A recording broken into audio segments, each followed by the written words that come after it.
حمد و صلاۃ کے بعد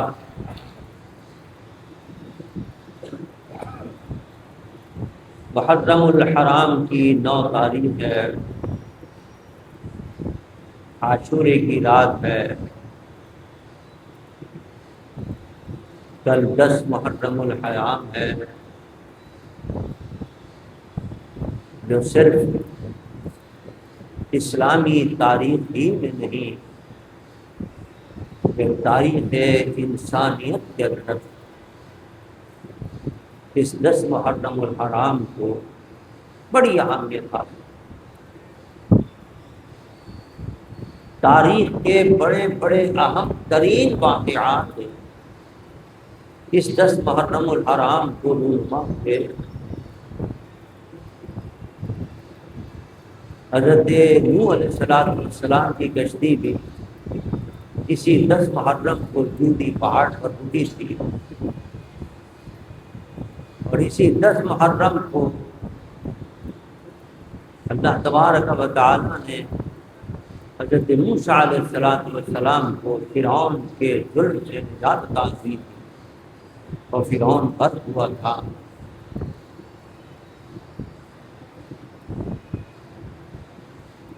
اور بہت سے نبیوں کے جو واقعات ہیں وہ بھی اسی 10 محرم کو ہوئے، اور احادیث کی روح سے قیامت بھی اسی 10 تاریخ کو محرم کیا ہے۔ اس لحاظ سے ہمارے اس اسلامی سن کے اندر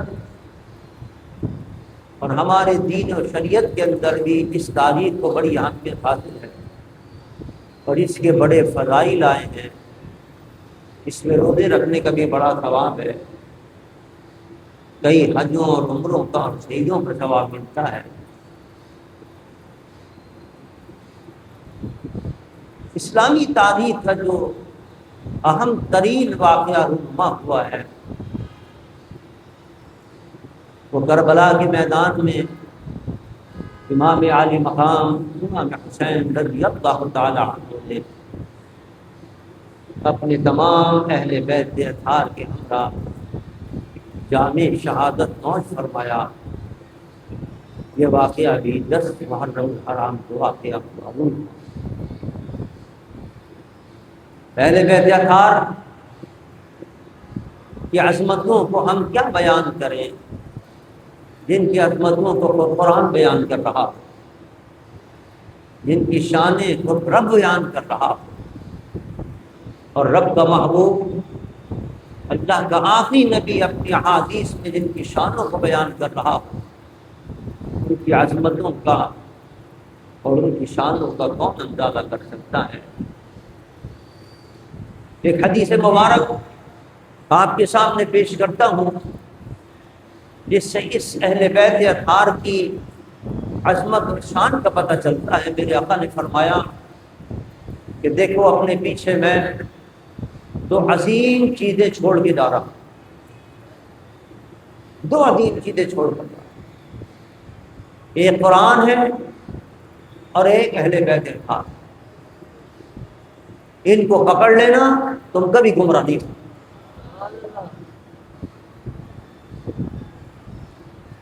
اب دیکھیے اس سے بڑی شان کیا ہوگی کہ ہدایت کا راستہ اللہ نے بتا دیا، وہ اہل بیت اطہار کی محبت۔ اب یہاں دل میں ایک سوال پیدا ہوتا ہے، ذہن میں ایک سوال آتا ہے کہ قرآن پاک ایک جامع دستور حیات ہے جو اللہ نے ہمیں عطا فرمایا ہے، اور اس نے فرمایا فیہ تبیان لکل شیء، ہم نے ہر چیز کا بیان اس میں رکھ دیا، اس پر عمل کرو کامیاب ہو جاؤ۔ تو جب قرآن کافی تھا ہمارے لیے، تو یہ کہہ دینا کافی تھا کہ مثلا ایک چیز چھوڑ کے جا رہا ہوں، قرآن، اس پر عمل کر لو، اس کو پکڑ لو، کامیاب ہو جاؤ۔ لیکن نہیں، اس کے ساتھ میرے مصطفیٰ نے اہل بیت کا ذکر بھی فرمایا کہ قرآن کے ساتھ اہل بیت بھی ہے، ان دونوں کو تھامو گے جب کامیابی و کامرانی ہوگی۔ وجہ کیا ہے اس کا؟ جب قرآن میں سب کچھ موجود ہے تو پھر یہ کیوں کہا گیا کہ نہیں اہل بیت اطہار کو بھی، ان کے دامن کو بھی تھامو، قرآن کو بھی تھامو جب کامیاب ہو۔ اس کی دو وجہ، وجوہات تو کئی ہیں لیکن میں دو وجہ بیان کروں۔ پہلی وجہ تو یہ دیکھیں، قرآن جو ہے وہ بہت سے حقائق بیان کرتا ہے، بہت سے احکامات بیان کرتا ہے، بہت سے دقائق بیان کرتا ہے، اور وہ ایسے حقائق ہیں کہ بہت سے آدمی کے سمجھ میں بھی نہیں آتے۔ آدمی کہتا ہے یہ اللہ نے حکم دے دیا، اس پر عمل کیسے ہوگا؟ عمل تو بظاہر ناممکن نظر آ رہا ہے۔ اس کے لیے اللہ نے فرمایا اگر تمہیں کوئی حکم ایسا نظر آئے کہ جس پر تم سمجھتے ہو عمل کرنا مشکل ہے اور تمہارے ذہن میں نہیں آ رہا ہو، تو اہل بیت اطہار کی سیرت کو دیکھ لینا، تمہیں اس کا حل پتہ چلتا چلا جائے گا۔ اس کی مثال ایسے ہی ہے۔ اگر یہ کہا جائے کہ قرآن تھیوری ہے اور اہل بیت اطہار اس کا پریکٹیکل ہے، دیکھیے سائنس کے اندر بھی بچوں کو، میٹرک کے طلباء ہیں ان سے پوچھیں، جب ان کو سائنس کے اندر کوئی تھیوری پڑھائی جاتی ہے اور سمجھ میں نہیں آتی تو پھر لیبارٹری میں لیا جاتا ہے اور پھر وہاں پریکٹیکل کرایا جاتا ہے۔ اب ان کو ایک تھیوری پڑھائی کے ساتھ ایک گیس ہے جس کا نام ہائیڈروجن ہے اور ایک گیس ہے جس کا نام آکسیجن، ان دونوں کو ملائیں گے تو پانی بن جائے۔ اب انسان کا دماغ حیران کہ پانی اتنی بھاری چیز ہے، اتنی ثقیل چیز ہے، اور یہ گیس معمولی سی ہوا ہے، یہ ہوا سے کیسے بن گیا پانی؟ سمجھ میں نہیں آ رہی بات۔ طالب علم کو لیبارٹری میں دیکھے گئے، وہاں جناب آکسیجن اور ہائیڈروجن ملایا، پانی بن گیا۔ اس کو یقین آ گیا کہ ہاں بات سمجھ میں نہیں آ رہی تھی کے اندر، جب آپ نے پریکٹیکل کیا تو سمجھ میں آ گئی۔ بلا تنبیہ بلا تنقیح، اللہ نے فرمایا قرآن کے بہت سے احکامات اس کی تھیوری ہے، تم اگر سمجھنا چاہتے ہو تو اہل بیت اطہار کی زندگی دیکھو، عملی زندگی کے اندر تمہیں اس کی پریکٹیکل نظر آتی چلی جائے۔ ایک مثال عرض کرتا ہوں، قرآن میں اللہ نے فرمایا وَيُؤْثِرُونَ عَلَىٰ أَنفُسِهِمْ وَلَوْ كَانَ بِهِمْ خَصَاصَةٌ۔ ہمارے مقبول بندے کون ہیں اور ان کی کیا صفت ہے، ان کی کیا شان ہے؟ ان کی شان یہ ہے کہ ان کو بعض چیزوں کی ضرورت بہت زیادہ محسوس ہوتی ہے، بہت شدت سے ان کو محسوس ہو رہی ہے، لیکن وہ اپنی ضرورت کو قربان کر دیتے ہیں اپنے بھائی کی ضرورت کی۔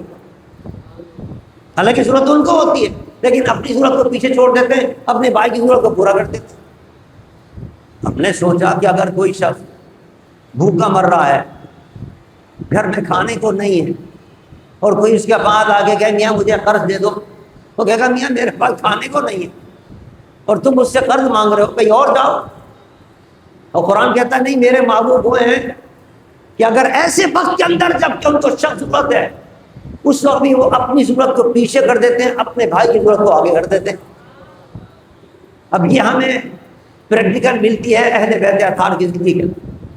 مجھے حدیث یاد آتی، میرے آقا سرور دو جہاں صلی اللہ علیہ وسلم تشریف فرمائے، کچھ ساتھی آئے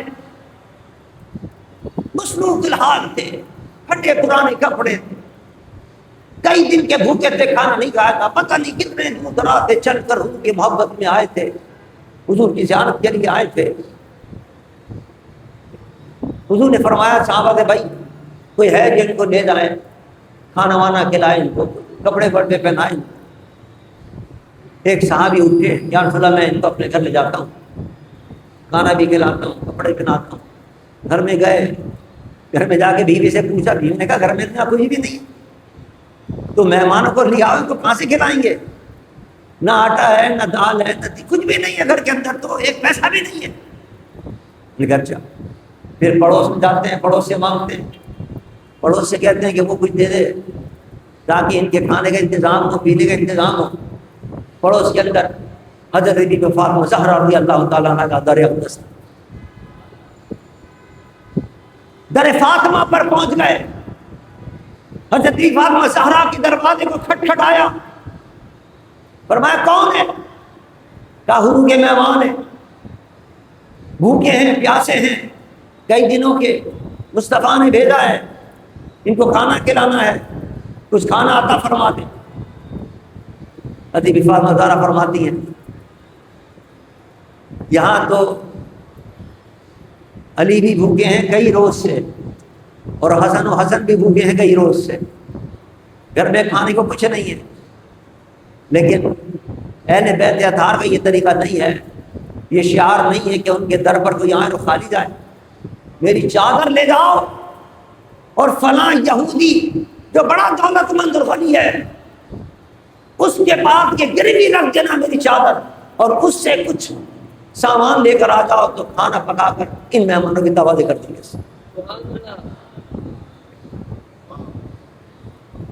گئے صحابی اور جا کر جب اس یہودی کو کہا کہ بھائی کچھ دے دو، چادر ہے ہمارے پاس، یہ چادر رکھ لو۔ کس کی چادر ہے یہ؟ اس نے کہا یہ چادر ہے اللہ کے نبی کی بیٹی کی، امام الانبیاء کی بیٹی کی یہ چادر ہے۔ کیوں بھیجی ہے؟ کیا ضرورت؟ ان کے گھر میں کھانا نہیں، مہمان آ گیا، اس کے لیے قرض سے منگایا ہے۔ اس نے کہا میں نے توریت پڑھی ہے، میں توریت کا عالم ہوں، اور میں نے توریت کے اندر یہ پڑھا ہے، اللہ نے فرمایا ہے کہ ایک آخر نبی آنے والے ہیں، ان کے گھر والوں کی یہ شان ہوگی کہ ان کو اپنی ضرورت محسوس ہوگی، اس سے زیادہ وہ اپنے بھائی کی ضرورت کو ترجیح عطا کریں گے۔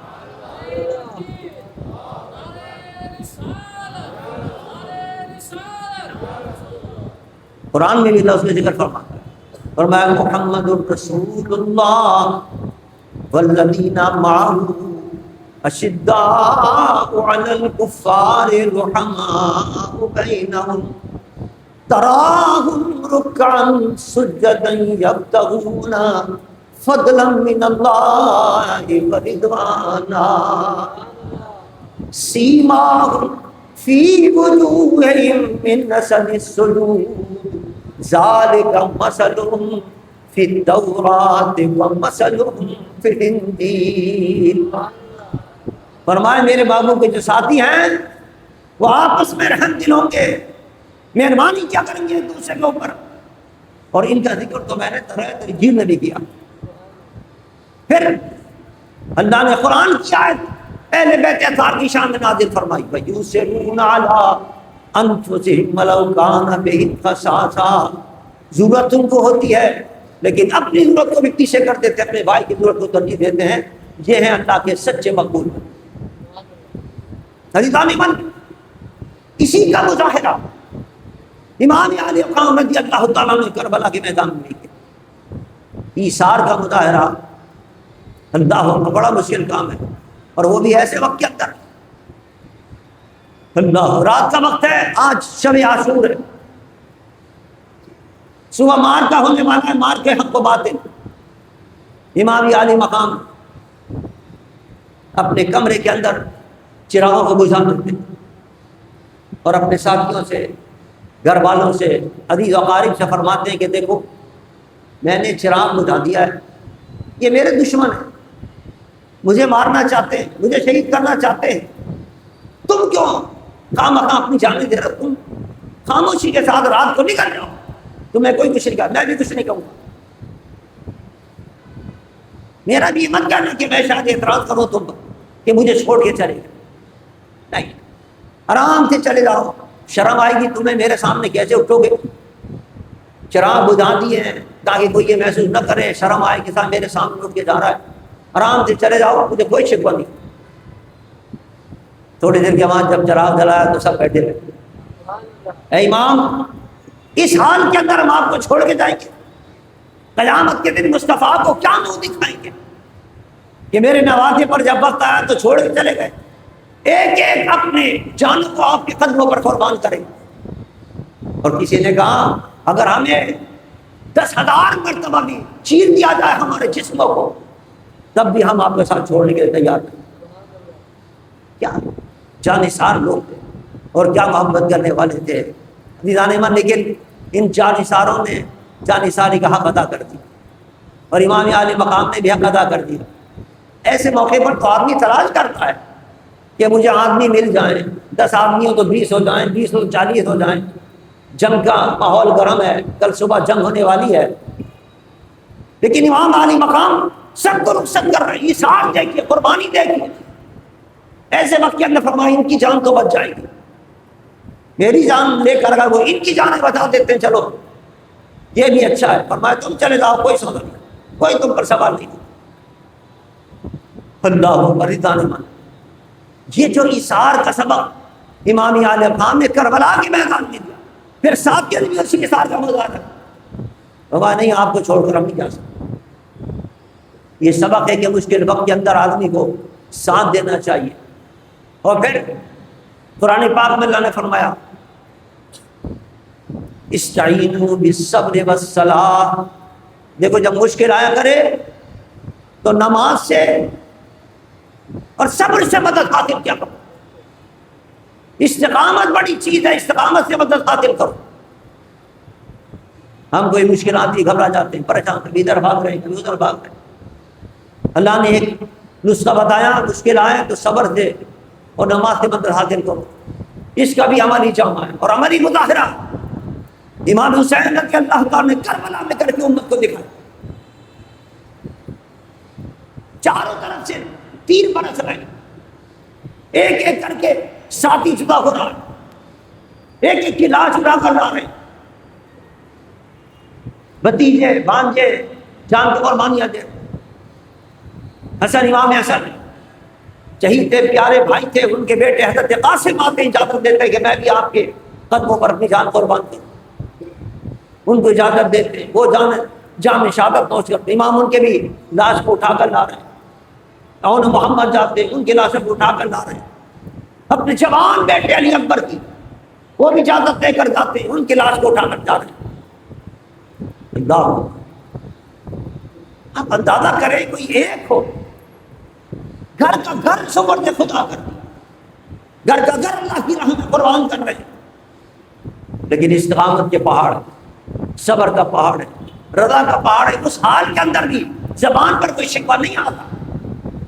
ہمارے یہاں اگر کوئی ایک چھوٹی سی بیماری بھی آ جائے تو انسان شکوہ کرنے لگتا ہے، اور یہ کیسے استقامت کے پہاڑ تھے کہ کوئی زبان سے شکوہ نہیں، اور تمام اللہ کی رضا کے اندر راضی تھے۔ شاعر نے انہی لوگوں کی شان بیان کی اپنے شعر کے اندر، وہ کہتا ہے کہ ہزاروں میں 72 تلتے تسلیم و رضا والے، ہزاروں لوگ تھے دولت کے نشے کے اندر، دولت کے لالچ کے اندر، ابن یزید کا، ابن سعد کا، ابن زیاد کا ساتھ دے رہے تھے، لیکن انہی کے اندر 72 تن تھے جو امام کے ساتھ کھڑے ہوئے تھے۔ امام علیہ السلام کی استقامت کے ساتھ تسلیم اور ادا کا پیغام پڑے گی، ہزاروں میں 72 تھے تسلیم و رضا والے، حقیقت میں خدا ان کا تھا اور یہ تھے خدا والے، حقیقت میں خدا ان کا تھا اور یہ تھے خدا والے۔ نعرے تو وہ بھی لگا رہے تھے، نعرے تکبیر، لیکن ہائے پتہ یہ چلا یہ نہیں دیکھو زبان پر کیا ہے، دیکھو دل کے اندر کیا ہے۔ نبی کی محبت ہے یا نہیں ہے؟ کیسی محبت تھی کہ نبی کے لالوں کو قربان کر رہے ہیں، نبی کے پیاروں کو تحریک کر رہے ہیں۔ آئے کہا اس زمانے میں، اور اس وقت اگر کوئی تسلیم اور صبر کا کوئی پیکر بنے ہوئے تھے تو حضرت امام حسین رضی اللہ تعالیٰ عنہ تھے، ان کے ساتھی تھے جو سبق دے رہے تھے کہ مصیبت کے اندر کے بغیر اس طرح استقامت اختیار کی جاتی ہے، اس طرح صبر اختیار کیا جاتا ہے، واویلا نہیں کیا جاتا، پریشان نہیں ہوا جاتا ہے، صبر کے ذریعے، نماز کے ذریعے استقامت۔ نماز نہیں چھوڑی آپ نے، زور کا وقت ہے نماز پڑھ رہے، عصر کا وقت ہے نماز پڑھ رہے، مغرب کے وقت آیا اور جو اپنی جان دینے کا وقت آیا، اور شمر لعین جب سوار ہو گیا تو فرمایا وقت کیا ہے، اتنا مہلت دے دو کہ میں اللہ کی بارگاہ میں سجدہ کروں، پھر میرا سر کندھے جدا کر دیں۔ یہ جو ہے یہ عمل ہے استعینوا بالصبر والصلاۃ، کہ نماز کے ذریعے مدد حاصل کرو۔ جب پریشانی آئے انسان نماز کے لیے کھڑا ہو جائے، مشکل آسان ہو جاتی، بدر کے میدان میں یہ سبق سیکھا تھا امام حسین نے اپنے نانا جان سے. بدر کے میدان میں 313 لوگوں کے مقابلے 1000 لوگ آ رہے ہیں جدید اسلحے سے لیس ہو کر. کوئی سوچ نہیں سکتا تھا کہ ان کو فتح ہوگی، ان چند رفوس کو فتح ہوگی. حضور نماز کے لیے کھڑے ہو جاتے ہیں اور اللہ کی بارگاہ میں عرض و نیاز پیش کرتے ہیں، مناجات کرتے ہیں، ساری رات کھڑے رہتے ہیں. اللہ تبارک و تعالیٰ اپنے محبوب کو تسلی دیتا ہے، محبوب فکر نہ کریں، ہم نے 5000 فرشتے آپ کے غلاموں کی مدد کے لیے بھیج دیے. یہ ہے نماز کی برکت، یہ ہے صبر کی برکت. کوئی مصیبت آئے، کوئی پریشانی آئے، کوئی مشکل آئے، آدمی نماز کے لیے کھڑا ہوتا ہے. نماز سے مشکلیں آسان ہو جاتی، نماز سے پریشانیاں دور ہو جاتی. میں نے آپ کو شاید اپنا تجربہ بھی ایک دفعہ بیان کیا ہو، آج پھر بیان، میں نے خود اس پر عمل کر کے دیکھا. آج سے کوئی 25-30 سال پہلے کی بات، لاہور جا رہا تھا میں ریل کے اندر، اور میرے بچے اس وقت بہت چھوٹے تھے. فائد زید تو ماشاء اللہ جوان ہو گئے، بیٹا بیٹے والے ہو گئے، اس زمانے میں بہت چھوٹے تھے. تو ان کے ساتھ میں سفر کر رہا تھا، پنجاب کے دورے پہ جا رہا. اور آپ کو یاد ہوگا اس زمانے کے اندر لسانی فسادات چل رہے تھے. ممتاز بھٹو صاحب کی حکومت تھی، وہ وزیر اعلیٰ تھے. مہاجر سندھیوں کو مار رہے تھے، سندھی مہاجر کو مار رہے تھے. جناب ہو ایک مصیبت برپا. لوگ اسلحے لے لے کے ان گلیوں کے اندر پہرے دیا کرتے تھے. پرانے لوگوں کو ان کو یاد ہوگا یہ منظر. اس عالم کے اندر میں سفر کر رہا تھا، نواب شاہ کا اسٹیشن آیا. چھوٹا میرا بیٹا فائد وہ اتر کے گیا کوئی چیز لینے کے لیے، وہ پان وان لینے کے لیے. اتنے میں ریل گاڑی چل رہی. اب ریل گاڑی جب چلی ہے تو وہ بہت چھوٹا تھا، اس کو چڑھنا بھی نہیں آیا، سوار ہونا نہیں آیا. ریل گاڑی کے اندر میں پریشان. میں اگر اترتا ہوں تو بچے اکیلے رہ جاتے ہیں، ساتھ میں بچوں کے ساتھ ہوتا ہوں تو وہ اکیلا رہ جاتا ہے. گاڑی تیز چلتی چلی. اب وہ جناب اکیلا نواب شاہ کے اسٹیشن پر رہ گیا. اور نواب شاہ کا اسٹیشن اس زمانے میں ایسا تھا کہ ایک دوسرے کو قتل کر رہے تھے، لسانی فسادات ہو رہے. اب آپ بتائیے میرے دل پر کیا بیتی ہوگی، ایک باپ کے دل پر، اور کیا پریشانی کا عالم ہوگا. میں نے بس اس قرآن کی آیت پر عمل کیا، اس تعین ہوئی سب نے. بس جب کربلا کا سبق تھا اس پر عمل کیا کہ صبر سے اور نماز سے مدد حاصل ہو. بھائی نماز کے لیے اس کھڑا ہو گیا ریل کے ڈبوں کے اندر ہی. اس زمانے کے اندر موبائل بھی نہیں ہوتا، ٹیلی فون بھی کسی اسٹیشن کے اوپر ہوتا تھا. وہاں جب گاڑی پہنچی ہے ملتان کے، صبح جب وہ پہنچی ہے تو وہاں سے پھر ہم نے اسٹیشن ماسٹر سے کہا بھائی ٹیلی فون کر کے معلوم تو کرو کہ نواب شاہ کے اندر ایک بچہ رہ گیا تھا، اس کا کیا حال ہے، زندہ بھی بچہ ہے کہ نہیں بچا. وہ اس نے جناب ٹیلی فون کیا اسٹیشن ماسٹر نے. نواب شاہ کے اسٹیشن کے اوپر اس نے اسٹیشن ماسٹر نے کہا صاحب ایک بچہ رہ گیا تھا، رو رہا تھا، میں نے اس کو اپنے پاس بٹھا لیا ہے، خیریت کے ساتھ ہیں، آپ فکر نہ کریں، وہ بالکل سلامت ہے. پھر وہ انتظام کیا ہم نے، پھر وہ خیریت سے. لیکن آپ دیکھیے نماز کی برکت، یہ جو قرآن میں اللہ نے فرمایا کہ جب مشکل آئے تو مدد حاصل کرو نماز سے، صبر سے مدد حاصل کرو. اللہ، اس سے بڑی مشکل کیا ہوئی جو کربلا کے میدان کے اندر امام عالی مقام پر جو مصائب کے پہاڑ ٹوٹے ہیں. امام عالی مقام نے صبر کے ذریعے اور نماز کے ذریعے اللہ کی مدد حاصل. اللہ، اور یہ سبق ہے ہمارے اولاد کے لیے بھی کہ انسان اللہ کی رضا میں راضی رہے. مشکلیں آتی رہتی ہیں، پریشانیاں آتی رہتی ہیں، دکھ بھی آتے ہیں، سکھ بھی آتے ہیں، لیکن اس کے اندر زبان سے کوئی کلمہ نہ نکالے. صبر اختیار کرے، صبر کے ذریعے اللہ تمہارے درجے بلند فرما دے، تمہاری مشکلیں آسان کرے گا. اللہ اپنا قرب عطا کرتا ہے صبر کرنے والا. حدیث ہمار کے قرآن پاک میں اللہ نے فرمایا انما یوفی الصابرون اجرهم بغیر حساب، جو صبر کرنے والے ان کو میں بے پناہ اجر عطا کروں، بے پناہ ثواب عطا، پورا ثواب عطا کروں. ہمیں چاہیے، یہ سبق ہے کربلا کا، اور کربلا کے اندر جو امام عالی مقام رضی اللہ تعالیٰ مصائب اور مشکلات سے ہیں، اور آپ کے اہل بیت اطہار میں سے آپ اندازہ کریں کہ امام عالی مقام کی شہادت کے بعد کیا کیا ظلم و ستم توڑے گئے اہل بیت اطہار۔ وہ گھرانہ جس کے آنچل کو کوئی نہیں دیکھ سکتا تھا، اس کو بازاروں کے اندر پھرایا گیا، زنجیریں پہنا کر ان کی جناب نمائش کی گئی، اور ان کو قیدی بنا کر ان ماں اور بہنوں کو اور اہل بیت اطہار کی عزت اور حرمت کو پامال کیا گیا، جن کی شان یہ تھی۔ ابھی مولانا نے جو نعت سنائی ہے مولانا حسن رضا خان، مولانا حسن رضا فرماتے ہیں کہ جن کی گھر میں بے اجازت جبرائیل آتے نہیں، جبرائیل فرشتہ جہاں چاہے چلا جائے، لیکن وہ اللہ کے محبوب کے اہل بیت اطہار کا اتنا ادب کرتا ہے، پہلے اجازت لیتا ہے، وہ پردہ کرتی ہیں، پھر جبرائیل گھر میں داخل ہوتا ہے۔ اور ایسی محرمات ان کے گھر میں بے اجازت جبرائیل آتے نہیں، ارے قدر والے جانتے ہیں قدر و شان اہل بیت، قدر والے جانتے ہیں قدر و شان اہل بیت۔ جبرائیل سے پوچھو ان اہل بیت کا کیا مقام اور مرتبہ تھا، کیا جانے ابن سعد اور کیا جانے یزید اور ابن زیاد کہ جنہوں نے ان اہل بیت اطہار کی عزت و حرمت کو پامال کیا۔ کچھ سوچ سکتا ہے کہ اہل بیت اطہار کی عزت و حرمت کو پامال کرنے والے بخشے جائیں گے اور ان کو عذاب نہیں ہوگا؟ کیسے بدبخت لوگ ہیں آج اس یزید کی حمایت میں، یزید کی حمایت میں آ رہے ہیں۔ یزید کہہ رہے نہیں صاحب اس نے تو کچھ بھی نہیں کیا تھا، اس کو تو معاف کرو، وہ تو بالکل بے گناہ ہے۔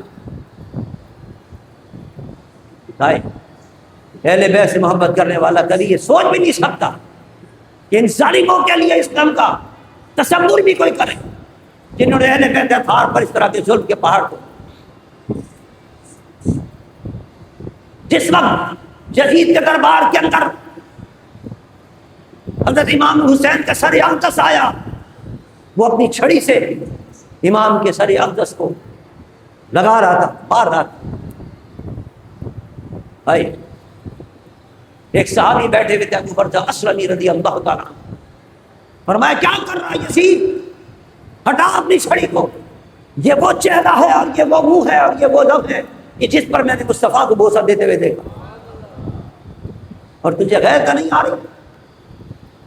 اور جو اس نے الفاظ کہے وہ ریکارڈ بھی موجود ہیں، اس نے یہ الفاظ کہے کہ اگر آج میرے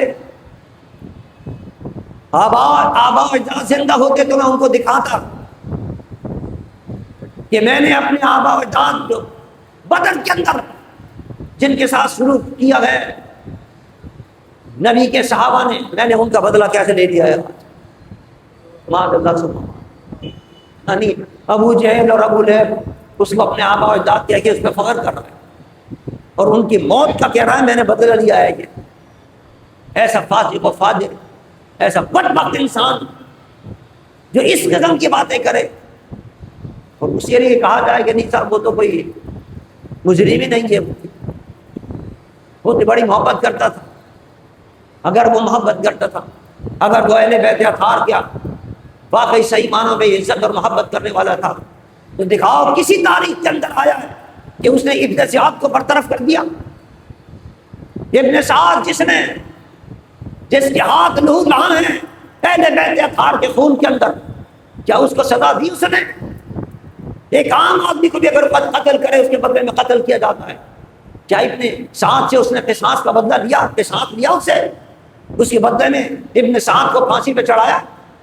پھانسی پہ چڑھانا تو بہت دور بات ہے، اس نے تو اس کو تحفے دیے، اس کو تو شاباشی دی اس نے کہ تم نے بہت بڑا کام کیا ہے۔ کیسے بدبخت ہو گئے اس زمانے کے اندر جو یزید کی حمایت کر کے اپنے ایمان کو خراب کر، اور امام حسین رضی اللہ تعالیٰ عنہ کے یوں سمجھیے اپنی عداوت کا اظہار کر۔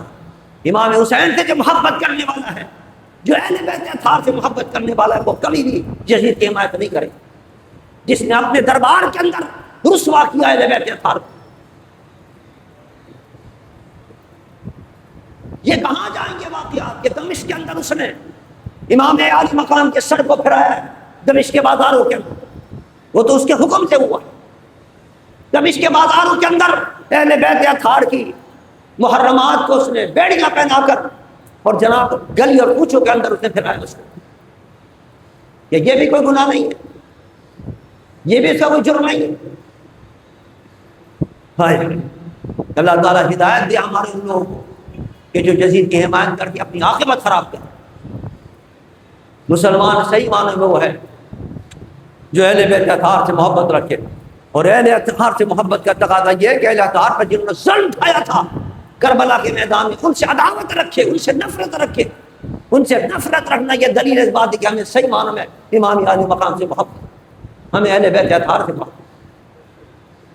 بہرحال عزیزان من، یہ کربلا کا واقعہ سبق ہے ہمارے اور آپ کے لیے کہ ہم کوئی مصیبت آئے، یہ پہلا سبق ہے، بہت سے سبق ہیں اس کے اندر، لیکن پہلا سبق یہ ہے کہ کوئی پریشانی آئے، کوئی مصیبت آئے تو امام عالی مقام نے یہ سبق دیا ہے ہمیں اور آپ کو کہ رضا اور تسلیم حاصل کرو، اللہ کی رضا میں راضی رہو، مصیبتوں کو نماز کے ذریعے برداشت کرو، نماز پڑھتے رہو، نماز نہ چھوڑو۔ دیکھو کربلا کے میدان میں 3 برس سے میں نماز نہیں چھوڑی تھی۔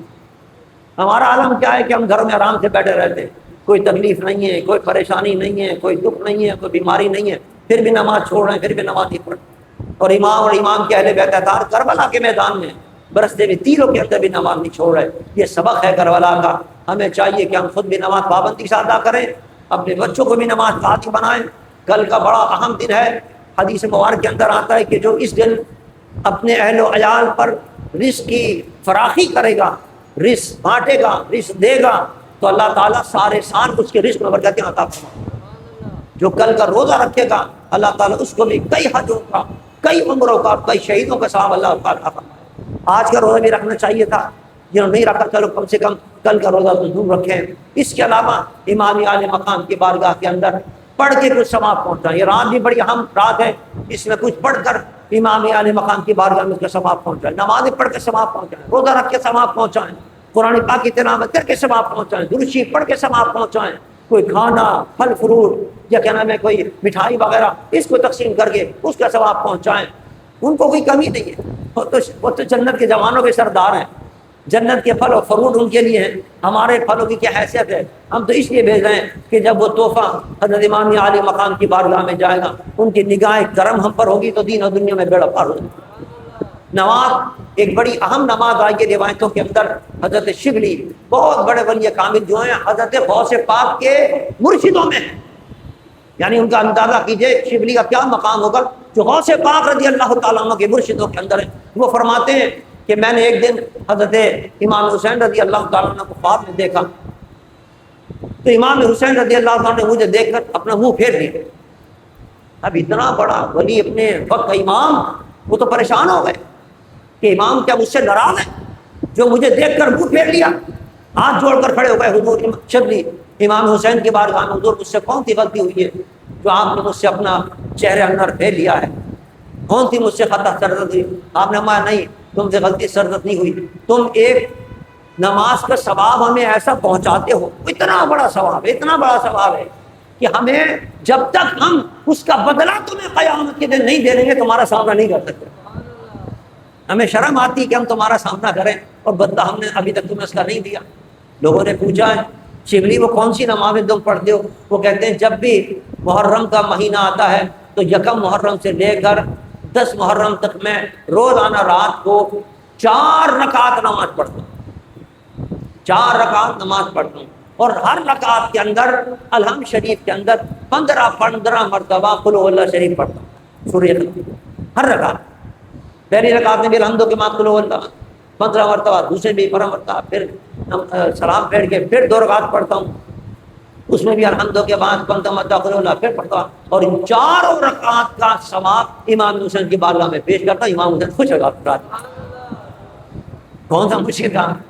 15 دفعہ قل هو اللہ پڑھنا کون سا مشکل؟ یہ پڑھے یہ 4 رکعتیں پڑھ کر امام عالی مقام کو ثواب پہنچا ہے۔ ابھی تو پورا مہینہ باقی ہے، پورے مہینے 10 روز تک پڑھ کے امام کو ثواب پہنچائیں انشاءاللہ۔ جس طرح شبلی سے امام حسین راضی ہوئے، ہم سے بھی راضی ہو جائیں گے انشاءاللہ۔ کھڑے رہیے، صلوات و سلام